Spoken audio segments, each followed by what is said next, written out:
Bueno, las compañías farmacéuticas sobre todo tienen montado un grandísimo negocio, un negocio que es el negocio legal más rentable del planeta, el más jugoso.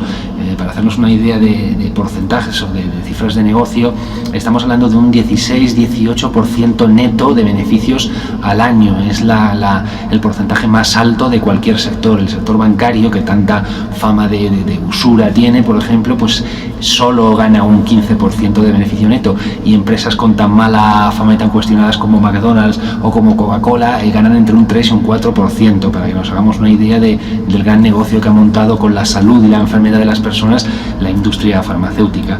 Pero este negocio está asentado en diversos parámetros antiéticos, lo pilles por donde lo pilles. La industria farmacéutica sobre todo vive de cronificar o de aprovecharse de la cronificación de las enfermedades y de abrir nuevos mercados constantemente. Incluso llegan a inventar enfermedades, ¿no? A reconceptualizar el concepto de enfermedad para abrir nuevos mercados.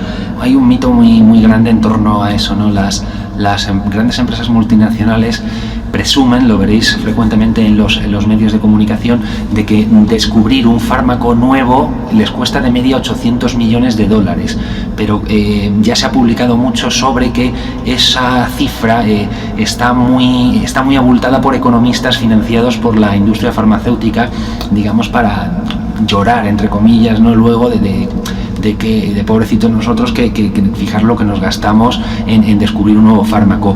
Para contrarrestar esa cifra podríamos aportar la que según sería más correcta, según Public Citizen, que es una organización civil norteamericana muy prestigiosa y muy potente, que dicen que descubrir un fármaco nuevo les costaría de media unos 90 millones, de 90 a 800 hay un trecho. O sea que habría que dejar muy claro que no solo no es cierta esa cifra, sino que la industria farmacéutica invierte mucho más en promoción que en investigación más desarrollo. Pero pese a que digan que es una industria innovadora, gasta mucho más dinero en promocionar, en publicitar sus fármacos, en presionar incluso, por ejemplo, a los médicos, gastan mucho más dinero en vender sus fármacos una vez descubiertos que en fabricarlos o en descubrirlos, ¿no? Y también al hilo de todo esto, también habría que dejar muy claro que entre el 80 y el 90% de los fármacos que la industria farmacéutica está patentando como nuevos en los últimos años no son nuevos. Son los fármacos que se llaman Me Too, Yo También, que son imitaciones de otros ya existentes a los que se hace algún pequeño cambio de no importancia terapéutica. Esto es muy importante. Si tuviera importancia terapéutica, digamos que sí sería lógicamente ético patentarlo y venderlo a un precio elevado, que es lo que hacen luego. Pero bueno, podríamos discutir la ética de eso, pero lo que es indiscutible es que la mayor parte de los medicamentos que están patentando en los últimos años y vendiendo a precios altos son los mismos que ya existen, pero con pequeños cambios en importancia. Es importante destacar, ¿no?, por ejemplo, cómo actúan algunos gobiernos, en concreto el gobierno de Estados Unidos, en relación a la industria farmacéutica. En España o en los países europeos no podemos demostrar algo que sí podemos demostrar en Estados Unidos, y es que los gobiernos sistemáticamente son aupados al poder, financiados por la industria farmacéutica, entre otras. ¿Cómo sabemos esto? Pues porque los estadounidenses tienen la suerte de tener una ley de libertad de información que sistemáticamente publica, se puede encontrar en internet, qué empresas y con cuánto dinero financian a qué candidato. Entonces, en el libro En Traficantes de Salud cuento, la verdad es que me quedó bastante chulo ese capítulo, porque me molesté en ver qué multinacionales apoyaban a qué candidato. Curiosamente, Bush durante los últimos años ha sido mucho más apoyado que los demócratas, y luego cuando gana Bush, digo que comprobé un poco a ver si cumplía con lo que le pedía la industria farmacéutica, y efectivamente poquito a poco ha ido cumpliendo con las necesidades comerciales de la industria farmacéutica.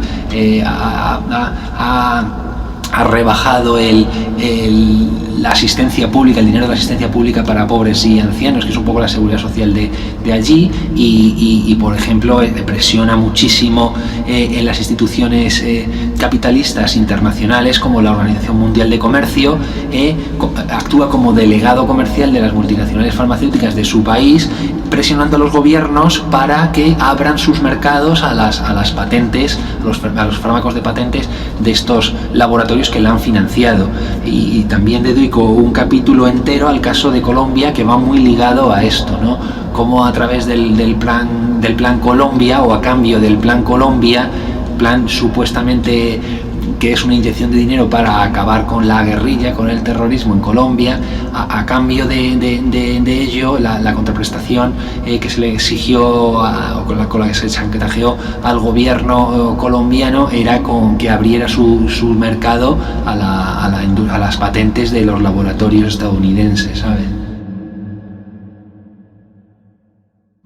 Yo la investigación básica del libro de Traficantes de Salud demuestra que existen más medicamentos peligrosos en las farmacias actualmente de lo que pensamos, ¿no? Hemos perdido el miedo a los medicamentos, lo estamos consumiendo mucho, pero es que algo está fallando en el sistema sanitario cuando se están produciendo tantos escándalos relacionados con retiradas de medicamentos, porque causan muertes o graves daños a la salud. Si quieres hablamos de algunos ejemplos, pero por citar algunos ejemplos, por ejemplo el tsunami BIOS, que lo he llamado yo en el libro,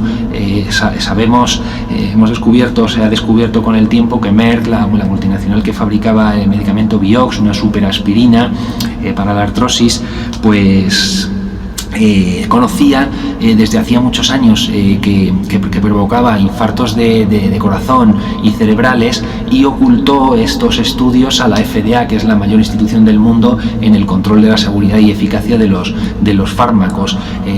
Extrapolando los datos de los estudios de Merck con las personas que los consumían, han podido morir unas 250.000 personas en todo el mundo por este fármaco que ya decimos, Merck incluso lo ha reconocido, ocultó a las autoridades su daño, ¿no?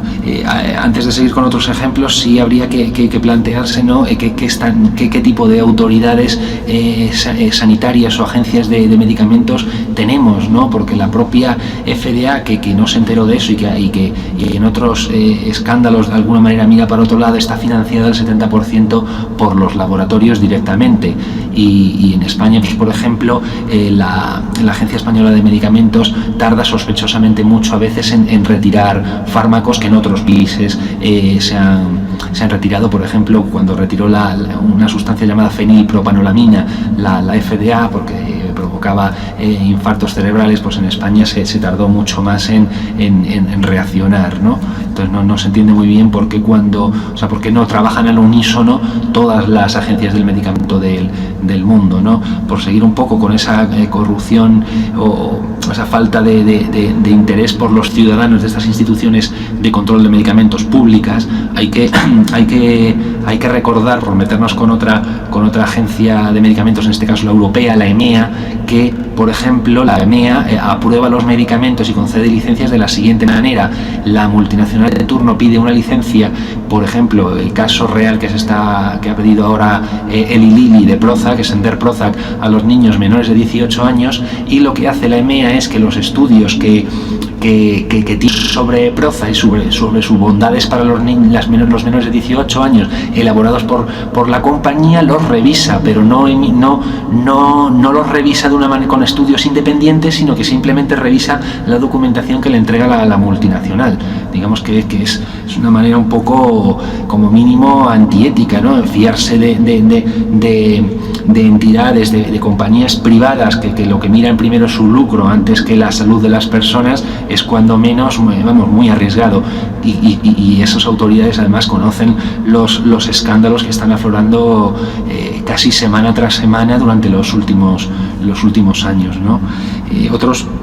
Otros medicamentos o otros casos escandalosos que han ocurrido en España en los últimos años, citándolos muy rápido, que nos demuestran la peligrosidad de muchos medicamentos, pues el caso del Lipovay de Bayer, que por ejemplo, según Bayer, reconoció ya hace muchísimos años, que se reprodujo en 2001, que había matado a 100 personas, ¿no? Y por citar muy deprisa, pues por ejemplo la talidomida, que fue muy controvertida y que hoy, después de muchos años retirada, que su uso se había dejado solo a los hospitales, se está aprobando para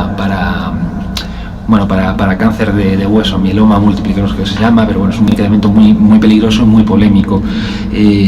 O bueno, por ejemplo, los psicofármacos, no paran en los últimos meses no paramos de ver publicaciones científicas críticas que nos avisan de la incitación al suicidio y a la violencia de estos medicamentos, hasta tal punto que la conservadora, como he citado antes, FDA, tan dependiente de las multinacionales farmacéuticas, obliga a ofrecer la máxima alerta con una etiqueta negra en los prospectos de los medicamentos en Estados Unidos. Alerta negra es la máxima alerta de peligrosidad que puede ofrecer un fármaco.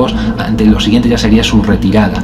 O sea que hablamos de unos fármacos verdaderamente peligrosos, los antidepresivos y psicofármacos, que ya sabemos que además crean adicción desde hace muchos años, ¿no? Y bueno, pues hay otro montón de ejemplos, pero yo creo que con esto estaría bien documentado la peligrosidad de los fármacos. Quiero añadir también que los fármacos que encontramos en las farmacias no solo son más peligrosos de lo que sospechamos, muchos de ellos, por supuesto hay otros que no lo son, ¿no? Hablamos en general, pero quiero añadir que encima son ineficaces en un gran tanto por ciento de los mismos, ¿no?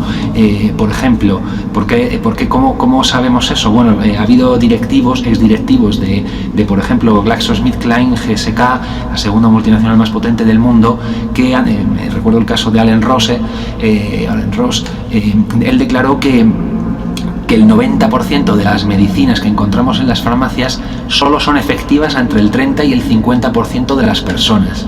Es decir, lo repito, el 90% de las medicinas solo son efectivas entre el 30 y el 50% de las personas. Esto es una cifra bajísima. Vamos, yo no sé de matemáticas, pero cualquiera que sepa un poquito de números que lo haga y nos diga, pero más o menos es 1 de cada 2 medicamentos no es efectivo. O sea que no solo son peligrosos, sino que son inefectivos muchos medicamentos.